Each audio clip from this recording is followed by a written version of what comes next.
आप कांग्रेस पार्टी ये बताए भला विभाजन क्यों स्वीकार किया, रोका क्यों नहीं, क्यों रोका नहीं, तो किसने साइन किया? मान्यवर महात्मा गांधी ने कहा था, मान्यवर महात्मा गांधी ने कहा था कि देश के अगर टुकड़े होंगे तो गांधी जी के मृतदेह पर होंगे, और कांग्रेस पार्टी ने धर्म के आधार पर इस देश के विभाजन को स्वीकार कर ये सारी चीजें आज इसके आधार पर, मान्यवर धर्म के आधार पर देश का विभाजन। जब हम एनआरसी लेकर आएंगे, एक भी घुसपैठिया इस देश के अंदर बच नहीं जाएगा, किसी को चिंता करने की जरूरत। बताता हूं भाई, आप बैठ जाओ ना, सब बताता हूं। माननीय सदस्य, सब माइनॉरिटी को देते हो तो मुस्लिम को क्यों नहीं? बहुत अच्छा सवाल है उनका, हर एक के मन में सवाल होना चाहिए, मगर ये जिन 3 देशों के लोगों को दे रहे हैं वहां मुस्लिम माइनॉरिटी नहीं है, इसलिए मुस्लिम को नहीं देते। माइनॉरिटी नहीं है वहां पर, अगर माइनॉरिटी है तो होते तो उनको भी मिलता, मगर वो नहीं है इसलिए नहीं देते। बड़ा सरल जवाब है। कांग्रेस एक ऐसी बिन सांप्रदायिक पार्टी है, केरल में इसके साथ मुस्लिम लीग पार्टनर है और महाराष्ट्र में शिवसेना पार्टी। मैंने ऐसी बिन सांप्रदायिक पार्टी मेरे जीवन में नहीं देखी। मान्यवर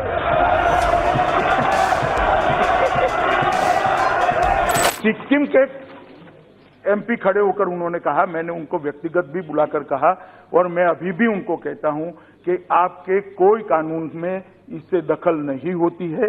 31F आपको अच्छी तरह से प्रोटेक्ट करता है, और सीएबी के सारे रूल्स जब तक आपकी असेंबली ओके नहीं करती, 371F आपको प्रोटेक्ट करता है, इसलिए आपको भी चिंता करने की जरूरत है। और फिर से मैं, क्योंकि नॉर्थ ईस्ट में बहुत सारे लोग मान्यवर भ्रांति फैलाने की चेष्टा कर रहे हैं, इसलिए मैं फिर से कह रहा हूं, पूरा अरुणाचल, तापिर गांव जी सुन लीजिएगा, पूरा अरुणाचल इनर लाइन परमिट से प्रोटेक्टेड है, अरुणाचल को चिंता करने की कोई जरूरत नहीं। पूरा मिजोरम, एमपी साहब सुन लीजिएगा, और मिजोरम वाले भी सुन ले टीवी पर, पूरा मिजोरम इनर लाइन परमिट से प्रोटेक्टेड है, किसी को चिंता करनी चाहिए। मान्यवर पूरा नागालैंड इनर लाइन परमिट से दीमापुर के छोटे से हिस्से को बात कर पूरा प्रोटेक्टेड है, पूरे नागालैंड को चिंता करने की जरूरत है। मणिपुर आज प्रोटेक्टेड नहीं है, मगर हम ये बिल तभी नोटिफाइड करेंगे जब मणिपुर को इनर लाइन परमिशन दे दिया जाएगा। त्रिपुरा के अंदर भी, त्रिपुरा ट्राइबल एडीसी क्षेत्र में सीएबी लागू नहीं होगा, और एक हाई लेवल कमेटी ट्राइबल समुदाय के हितों की रक्षा के लिए जो बनाई थी उसको और विस्तृत कर उनके सारे हितों की चिंता भारतीय जनता पार्टी की नरेंद्र मोदी सरकार कर रही है। मेघालय लगभग पूरा, थोड़ा हिस्सा छोड़कर 6 शेड्यूल के प्रावधानों के अंदर कैब के बाहर है, मेघालय को भी चिंता करने की जरूरत है। आसाम समझौते के अंदर 1985 से समझौता हुआ, मान्यवर कांग्रेस ने क्लॉज 6 को कभी नहीं अमल में लाने की चेष्टा की। हमने क्लॉज 6 के अंदर कमेटी बना दी है, आसाम के लोगों को ही कमेटी है, वो स्पीड से अपना काम कर रही है, जो आसाम के मूल निवासियों के सभी अधिकारों की, उनकी भाषा की, उनके साहित्य की, इनकी बोली की, इनके पॉलिटिकल रिजर्वेशन की, ये सब चीजों की चिंता करेगी, और वो कमेटी जल्द ही अपना रिपोर्ट देगी, तो आसाम को भी चिंता करने की जरूरत नहीं है। BTC, Karbi Anglong, Dima Hasao, ADC CAB के बाहर है, और आसाम के 6 समुदायों के लिए भी सुबह मैंने कहा इस प्रकार से हम अलग से विचार कर रहे हैं। मान्यवर, इन्होंने एक बात जो स्टेटमेंट किया, इसको मैं जरूर क्लियर करना चाहूंगा कि एनआरसी के अंदर गोरखा, पंजाबी, बिहारी, मारवाड़ी जो नॉर्थ ईस्ट के रहते हैं वो लोग बाहर हो जाएंगे, ये सत्य नहीं है। ये स्टेटमेंट ठीक है। माननीय सदस्य, बताता हूं भाई, आप बैठ जाओ ना, सब बताता हूं। माननीय सदस्य, कट गया। मान्यवर, कोई पंजाबी, मारवाड़ी, बिहार के, ओडिशा के कोई निवासी को घुसपैठिया करार नहीं दिया जाएगा। एनआरसी के अंदर जो भारत के मूल निवासी है वो सबको यहाँ पर ही रहना होगा और यहीं पर रहने का उनका अधिकार है। वो बंगालियों का भी और पूरे नॉर्थ ईस्ट को इस दृष्टि से चिंता करने की जरूरत नहीं। श्री प्रेमचंद्रन जी ने भी अनकॉन्स्टिट्यूशनल है आर्टिकल 14 के हिसाब से कहा, मैंने आगे उसका जवाब दिया है। उन्होंने कहा सब माइनॉरिटी को देते हो तो मुस्लिम को क्यों नहीं देते। बहुत अच्छा सवाल है उनका, हर एक के मन में सवाल होना चाहिए। मगर ये जिन 3 देशों के लोगों को दे रहे हैं वहां मुस्लिम माइनॉरिटी नहीं है, इसलिए मुस्लिम को नहीं देते। माइनॉरिटी नहीं है वहां पर, अगर माइनॉरिटी है तो होते तो उनको भी मिलता, मगर वो नहीं है इसलिए नहीं देते। बड़ा सरल जवाब है, इसमें इतना सारा क्लमजी कुछ नहीं है कि जो समझ में ना आए।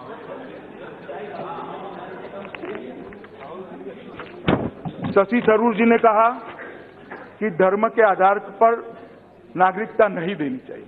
शशि थरूर जी, कांग्रेस के शासन में जितनी बार भी आजादी के बाद सारे शरणार्थियों को नागरिकता दिया वो धर्म के आधार पर ही दिया था। मेरी बात सुन लीजिए, क्योंकि विभाजन ही धर्म के आधार पर हुआ। तो सारे जो शरणार्थी आए थे वो हिंदू, ज्यादातर हिंदू और सिख थे, बहुत जैन पारसी भी थे, थोड़े बहुत क्रिश्चियन भी थे।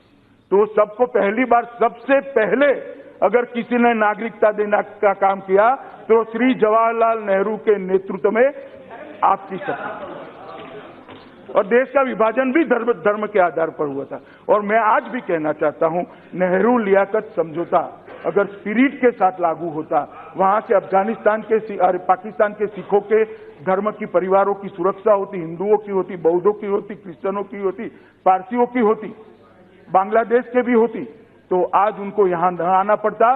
परंतु नेहरू लियाकत समझौता 1950 में जो हुआ वो काल्पनिक समझौता था, वो फेल हो गया, समय की वास्तविकता पर वो खरा नहीं उतरा, और इसके कारण आज नरेंद्र मोदी जी ने ये बिल को लेकर इस सदन के सामने आना। मान्यवर, उन्होंने थोड़ा टॉन्ट में कहा कि पीएम कहते हैं कि सरकार का धर्म संविधान है। मैं पूरी गंभीरता के साथ और सदन के अंदर बहुत गंभीरता और विश्वास के साथ देश की जनता को विश्वास दिलाना चाहता हूं कि जब तक नरेंद्र मोदी जी प्रधानमंत्री है, इस सरकार का धर्म और कोई नहीं है, भारत का संविधान ही हमारा धर्म है और भारत के संविधान के आधार पर आगे बढ़े। मैं इस सदन को फिर से एक बार आश्वस्त करना चाहता हूं, जब हम एनआरसी लेकर आएंगे, एक भी घुसपैठिया इस देश के अंदर बच नहीं जाएगा। किसी को चिंता करने की जरूरत नहीं। मैं बड़े अधिकार के साथ कहता हूं। अधीर रंजन चौधरी जी ने जवाब दिया, बिन सांप्रदायिकता जोर जोर से बोलते रहे, मैं भी सुनता रहा, क्योंकि अध्यक्ष जी का आदेश था बीच में नहीं बोलना है। मगर साहब, मैं देश की जनता को कहना चाहता हूं, कांग्रेस एक ऐसी बिन सांप्रदायिक पार्टी है, केरल में इसके साथ मुस्लिम लीग पार्टनर है और महाराष्ट्र में शिवसेना पार्टनर। मैंने ऐसी बिन सांप्रदायिक पार्टी मेरे जीवन में नहीं देखी। मान्यवर,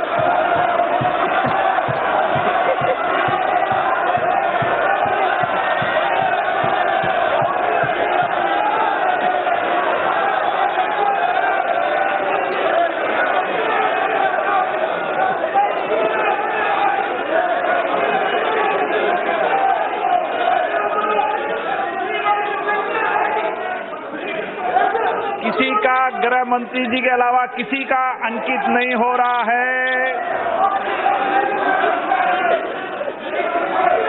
माननीय गृह मंत्री जी,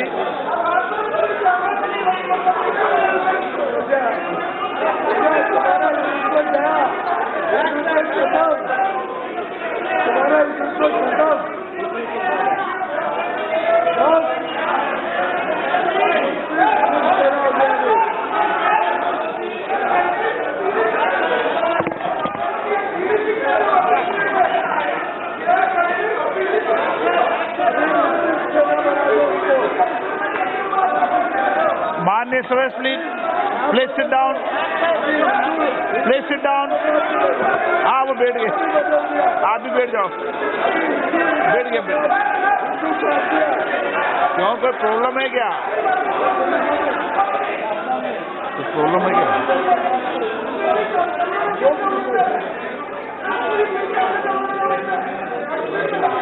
गृह मंत्री जी बैठ जाए।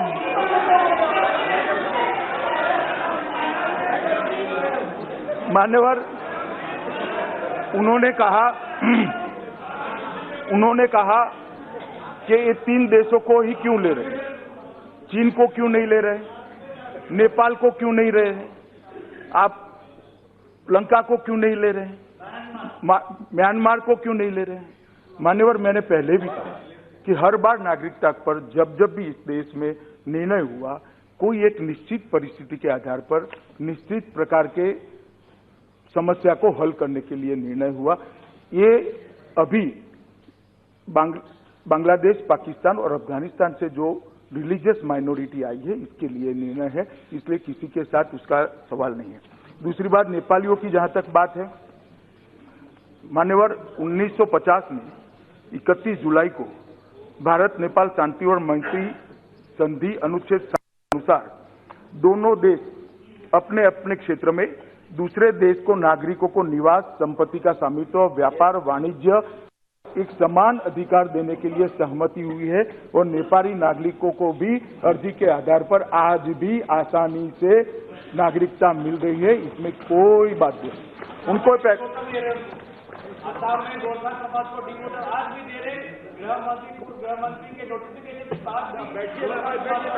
माननीय सदस्य अगर कोई भी बीच में खड़ा हुआ तो उसको किसी को भी क्लेरिफिकेशन की इजाजत नहीं दी जाएगी। मान्यवर, नेपाल के नागरिकों को आज के कानून से भी नागरिकता लेने में कोई तकलीफ नहीं। मान्यवर, ओवैसी साहब ने अभी कहा कि एनआरसी का बैकग्राउंड बना रहे हैं। एनआरसी का कोई बैकग्राउंड बनाने की जरूरत नहीं है। हम इस पर बिल्कुल साफ है कि इस देश में एनआरसी होकर रहेगी। कोई बैकग्राउंड बनाने की जरूरत नहीं। बैकग्राउंड है ही हमारा घोषणा पत्र ही बैकग्राउंड।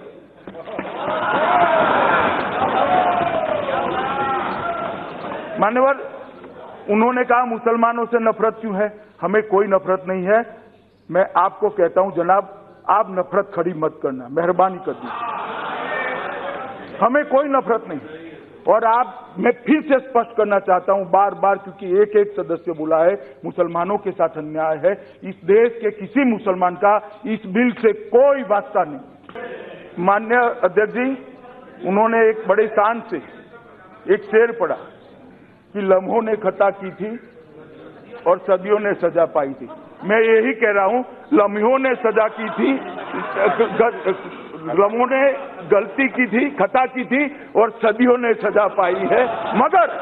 मगर अब ये नरेंद्र मोदी जी प्रधानमंत्री है, लम्हों की खता अब नहीं होगी, ना सदियों तक सजा प्राप्त करने का मौका आएगा। मान्यवर, ये खता हम नहीं करने वाले।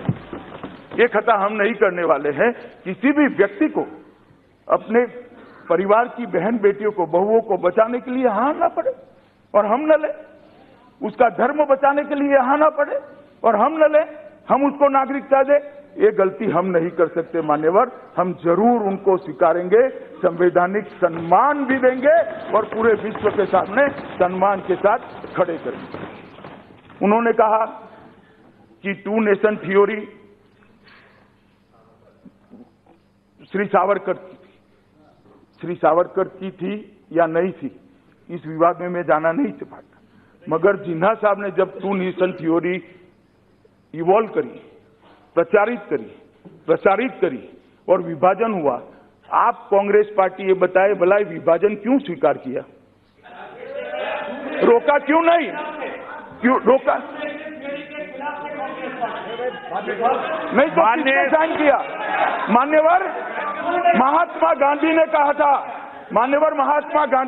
था कि इस देश के अगर टुकड़े होंगे तो गांधी जी के मृतदेह पर होंगे, और कांग्रेस पार्टी ने धर्म के आधार पर इस देश के विभाजन को स्वीकार कर ये सारी चीजें आज इसके आधार पर, मान्यवर, धर्म के आधार पर देश का विभाजन कांग्रेस पार्टी ने स्वीकार किया था। ये ऐतिहासिक सत्य है, इसको कोई नकार नहीं सकता। मान्यवर,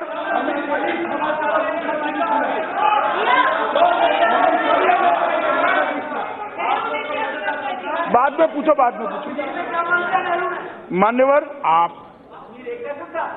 मान्यवर दयानिधि मारन जी ने कहा कि आप पाक ऑक्यूपाई कश्मीर को मानते हो, उसके नागरिकों को नहीं मानते हो। दयानिधि मारन साहब, आपको वास्तविकता मालूम नहीं। पाक ऑक्यूपाई कश्मीर भी हमारा है, उसके नागरिक भी हमारे हैं, और आज भी कश्मीर की असेंबली के अंदर 26 सीट हम इसके लिए रिजर्व रखे, 24 सीटें रिजर्व रखे हैं। आपको मालूम नहीं है। बोलना सरल है और बोले के हिसाब से करना बड़ा कठिन है। और मान्यवर, उन्होंने कहा श्रीलंका के लोगों को क्यों नहीं दिया। मैंने सुबह भी जब पुनर्स्थापन के वक्त विरोध आया था तब कहा था कि अलग अलग समय पर अलग अलग प्रकार से नागरिकता दी गई है। जैसे विभाजन के बाद सभी को दी गई, जो आए वो सभी को दी गई। 71 में बांग्लादेश से आए दी गई। दंडकारण्य में 1959 में जो बांग्लादेश से आए दी। तमिलनाडु के जो भाई लंका से आए उसको भी दी गई। 3 लाख लोगों को उनकी प्राकृतिक वृद्धि के साथ श्रीलंका की नागरिकता लाल बहादुर शास्त्री और बंडार नायक के बीच 64 में जो समझौता हुआ, ये एक सेकंड, मैं वो वहां से नहीं, मैं यही कह रहा हूं कि इसमें भी इसमें भी एग्रीमेंट था भाई, इसमें भी एग्रीमेंट था। बैठे, उसके बाद में भारत सरकार 5.25 लाख लोगों की वृद्धि के साथ 1979 में दी। उसके बाद शेष रह गए 1.5 लाख लोगों को सरकार के समझौते के तहत या तो वहां जाए या तो वहां जाए ऑप्शन दिया। 75,000 लोग वहां गए, 75,000 लोग यहां है। ये जब नागरिकता दी लंकन तमिलों को, तब बांग्लादेश वालों को नहीं दी थी, पाकिस्तान वालों को नहीं दी थी। युगांडा आए तब बांग्लादेश वालों को नहीं दी थी, अफगानिस्तान वालों को नहीं दी थी, पाकिस्तान वालों को नहीं दी थी। हर बार जो किया वो एक स्पेसिफिक प्रॉब्लम। पहले मुझे सुन लो ना, आपको बाद में पूछेगा। ಟಿವಿ ವಿಕ್ರಮ, ದೇಶ ನಿಮ್ಮ ಕೈಯಲ್ಲಿ. ಈ ಕಾರ್ಯಕ್ರಮ ನಿಮಗೆ ಇಷ್ಟ ಆಗಿದ್ದಲ್ಲಿ ಲೈಕ್, ಶೇರ್ ಹಾಗೂ ಕಮೆಂಟ್ ಮಾಡಿ. ಟಿವಿ ವಿಕ್ರಮದ ಕಾರ್ಯಕ್ರಮಗಳನ್ನು ನಿರಂತರವಾಗಿ ವೀಕ್ಷಿಸಲು ಸಬ್ಸ್ಕ್ರೈಬ್ ಮಾಡಿ, ಬೆಲ್ ಐಕನ್ ಒತ್ತಿ.